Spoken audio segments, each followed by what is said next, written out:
Good morning, everybody. Welcome to today's update on engineering sustainable liberty. Today, I would like to talk about the DEAL framework.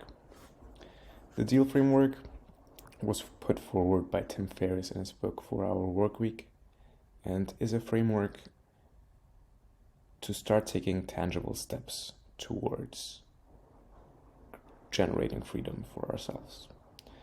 So DEAL is an acronym that stands for definition, elimination, automation, and liberation.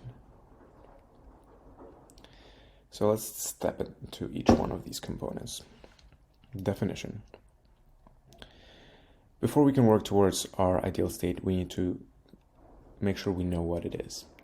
So identify your goals, create a dream vision of where you would like to be, understand how much it would cost to attain it, and leverage both push and pull towards attaining it, meaning that once you have your vision, you have a pull away from your current state, but you also want a push for double the incentive to get moving, and that means creating a nightmare scenario for yourself. Become a bit negative and imagine what would happen if you fail to take action. What life would look like if you just stayed complacent and did not grow whatsoever. That will serve as a push towards action as well.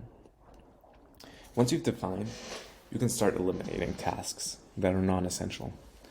Use the 80-20 rule to cut out inefficiencies and prioritize highest performers. For example, it is known that usually 20% of customers create 80% of complaints, or that 20% of the product suite generates 80% of the income. So make sure you cut out the 20% that creates the most hassle and emphasize the 20% of things that generates the highest return.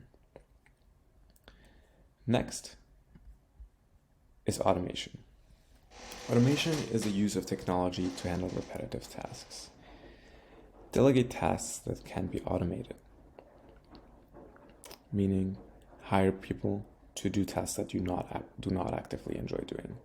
Focus on giving clear instructions to make sure you don't mismanage and send people off in the wrong direction, and make sure you gain more than you pay, both in money and time, from delegating and automating, because sometimes there's a significant management overhead. Finally, liberation.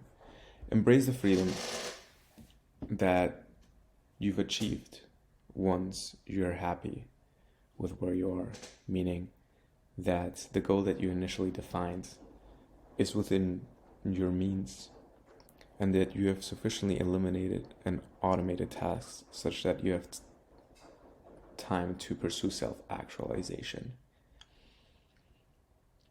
Make sure you maintain the system that is allowing you to be free, but also make sure that you are able to step away from it and enjoy the finer things in life that you wanted to be free for initially.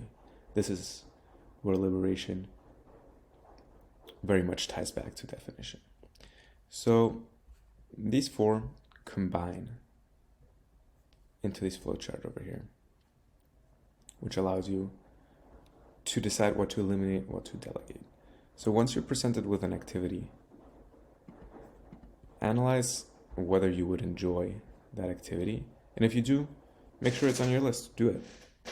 If you're deriving pleasure from it, if it gets you in the float state, if it is a good experience, there's no reason why you shouldn't be doing it. If you don't think you will enjoy it, would it generate income for you? If no, is it an obligation? No, then there's no reason to do it. Eliminate it. If it is income generating and can be outsourced, but you will not enjoy it, then delegate it. If it is not income generating, but it is an obligation, you can also decide whether to delegate it or not, based on whether it can be outsourced. So really the only tasks that you should be doing yourself are tasks that you will enjoy and tasks that cannot be outsourced but are an obligation.